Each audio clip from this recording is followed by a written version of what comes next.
सनातन हिंदू एकता पदयात्रा एक विभाजक, नफरती और साइंस विरोधी व्यक्ति धीरेंद्र शास्त्री की इस यात्रा पर बात करनी इसलिए जरूरी है और भारत को हिंदू राष्ट्र बनाने के लिए हम पदयात्रा करने वाले हैं। भारत हिंदू राष्ट्र हो जाएगा।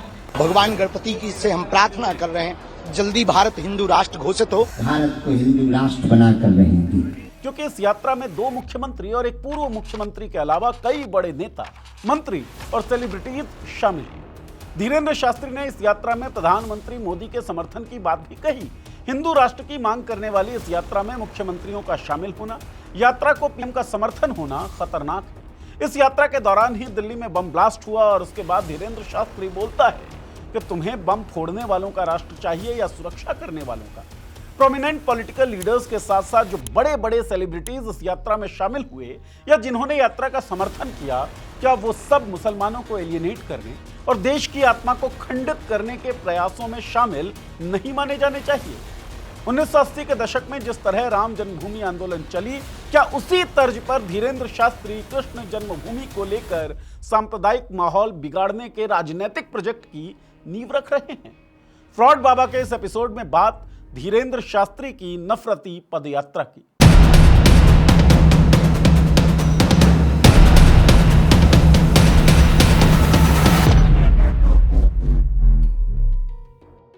नमस्कार, मैं हूं नीरज और आप देख रहे हैं पॉलिटिक्स। धीरेंद्र शास्त्री की सनातन हिंदू एकता पदयात्रा 7 नवंबर को दिल्ली से शुरू होकर 16 नवंबर को वृंदावन में खत्म हुई। यात्रा शुरू होने से कई दिन पहले ही माहौल तैयार हो चुका था। सोशल मीडिया पर अचानक एक जैसा कंटेंट तैरने लगा, क्लिप्स, कट शॉट वीडियो, भावुक अपीलें और वही 2-3 वाक्य जो हर जगह कॉपी पेस्ट किए जा रहे थे, जैसे किसी ने एक डिजिटल टेम्पलेट बना दिया हो और हजारों अकाउंट उसे एक साथ चलाने लगे। सबसे दिलचस्प बात यह थी कि कई वीडियोस यात्रा से पहले ही वायरल हो चुके थे। पहले से तय था कि लोगों में कौन सी भावनाएं जगानी है। यात्रा की तारीख किसी फिल्म की रिलीज डेट की तरह दिख रही थी और हर जगह उसके लिए प्रमोशन, मानो किसी ने एक बटन दबाया हो और पूरा ऑनलाइन सिस्टम एक ही दिशा में बोलने लगा। इसके बाद शुरू हुई यात्रा। दिल्ली एनसीआर में जहरीली हवा का स्तर सीवियर कैटेगरी में है, लेकिन हजारों लोगों का इस पदयात्रा में शामिल होना यह बताता है कि शायद जान का खतरा भी बड़ा खतरा उन्हें लगता नहीं। लोग मास्क लगाए बिना धुएं भरी हवा में चल रहे थे। डॉक्टर्स खुद कह रहे थे कि बाहर निकलना खतरनाक है, लेकिन शास्त्री की यात्रा हाईवे पर भीड़ के बीच बिना किसी झिझक के जारी रही। इन सब के बीच नेशनल हाईवे 19 पर लंबी लंबी दिक्कतें हुई, रास्ते डाइवर्ट हुए, लोग घंटों फंसे, गाड़ियां रेंगती रही। यात्रा को शुभ कार्य बताया गया, उससे होने वाली असुविधा को भक्ति का हिस्सा। शुरुआत में कहा गया कि यह कोई राजनीतिक आयोजन नहीं बल्कि सनातन हिंदू एकता पदयात्रा कार्यक्रम है, जिसका मकसद लोगों को एक सूत्र में जोड़ना और समाज में जागरूकता फैलाना है। खैर, सनातन क्या है उसके लिए आप मेरी और पंकज श्रीवास्तव जी की जो बातचीत है उसे देख सकते हैं। लेकिन जैसे जैसे यात्रा आगे बढ़ी, यह साफ हो गया कि इसके भीतर कितने अलग अलग मुद्दे एक साथ पैक किए गए थे। सबसे पहले तो धीरेंद्र शास्त्री हर जगह जाकर हिंदू राष्ट्र की मांग दोहरा रहे थे, कभी खुलकर कभी इशारों में। इनके बयान में आध्यात्मिकता कम और उकसावा ज्यादा था। लाल किला ब्लास्ट पर बोलते हुए धीरेंद्र शास्त्री बोला, बम फोड़ने वालों का राष्ट्र चाहिए या सुरक्षा करने वालों का। ऐसी लाइंस भीड़ को जल्दी प्रभावित करती है और यह बात ऐसे व्यक्ति को भलीभांति पता होता है जो लगातार बड़े स्टेजेस और बड़ी भीड़ को संबोधित करता रहे। आगे इन्होंने भारत के हिंदू राष्ट्र बनने के फायदे भी गिना दिए। इन्होंने कहा, हिंदू राष्ट्र बनने से साधु संत, मठ मंदिर, हिंदुओं की संपत्ति और बेटियां सुरक्षित रहेंगी। इसके लिए जात पात को भुलाकर एक होना होगा। गौर कीजिए, जात पात को भुलाकर एक होना होगा। बस बस बस, छूना नहीं है, मैं अछूत आदमी है, ना छू। ऐसा ही इनका एक और बयान आया कि हम ही हैं जो तलवार की नोक पर धर्म परिवर्तन नहीं कराते। हिंदुस्तान में जन्म लिया है तो तुम हिंदू ही हो। देश में धर्म एक व्यक्तिगत पहचान है, जबरन नहीं। इनके बयानों में 2 बातें साफ थी। पहली ये कि इनके बयान लोगों के अंदर धार्मिक पहचान को लेकर संदेह, डर और असुरक्षा पैदा करने वाले थे।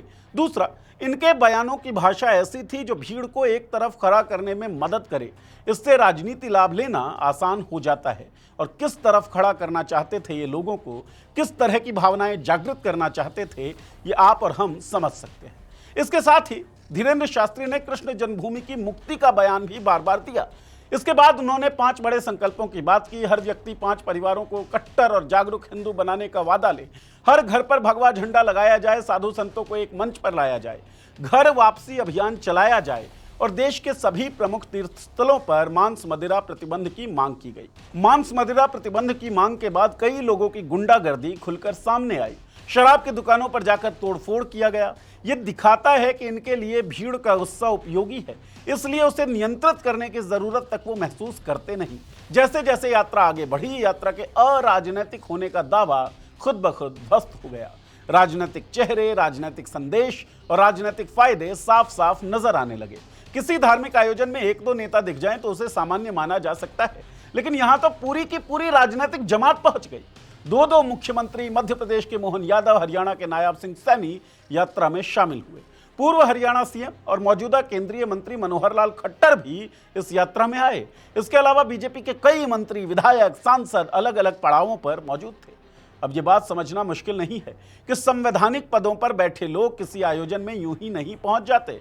हर कदम राजनीतिक हिसाब से तय होता है, कहां जाना है, किसके साथ बैठना है और किसके साथ मंच को वैधता देनी है बैठकर। और जब इसी मंच पर खुलेआम हिंदू राष्ट्र की मांग हो रही थी, कृष्ण जन्मभूमि का मुद्दा उछाला जा रहा हो और समाज को कट्टर हिंदू बनाने का संदेश दिया जा रहा हो, तब ऐसे नेताओं की मौजूदगी एक साफ संदेश देती है। ये यात्रा दरअसल आस्था से ज्यादा राजनीति का मैदान है, वो मैदान जो सांप्रदायिक लाइन पर देश को बांटने के लिए खेल खेल रहा है। इतना ही नहीं, यात्रा के दौरान जिस तरह से सरकारी संसाधनों का इस्तेमाल किया गया वो भी बताता है ये यात्रा किसी साधारण भक्तिभाव से आगे बढ़कर एक तरह के राजनीतिक प्रोजेक्ट की तरह मैनेज की गई। हाईवे पर ट्रैफिक डाइवर्ट हुआ, पुलिस बल की भारी तैनाती हुई, कई जिलों में प्रशासन को पूरे दिन भर नेताओं की आवाजाही के लिए व्यवस्था संभालने में लगा दिया गया। जिन नेताओं ने यात्रा में हिस्सा लिया उनके साथ लंबी लंबी गाड़ियां, स्कॉट, सुरक्षा बैरियर, सब कुछ लगा हुआ था। यह सब आमतौर पर किसी राज्य दौरे या चुनावी रैली में होता है, किसी आध्यात्मिक यात्रा में नहीं। ये यात्रा हिंदुत्ववादी राजनीतिक पार्टियों के लिए भी एक बड़ा मौका थी, ऐसा मौका जहां धार्मिक भावनाओं को राजनीतिक लाभ में बदलने का पूरा स्पेस था। हिंदुत्व की राजनीति में ऐसे आयोजनों की अहमियत कोई नई बात नहीं है। ये यात्रा उस रणनीति का हिस्सा लगती है जहां लोगों की भावनाओं को एक विशेष दिशा में मोड़ा जाता है और मैदान तैयार किया जाता है अगला राजनीतिक एजेंडा किस दिशा में जाना है इसके लिए। इसलिए जब धीरेंद्र शास्त्री कहता है कि यात्रा राजनीति से ऊपर है, तो यह बात जमीनी हकीकत से बिल्कुल मेल खाती नहीं है।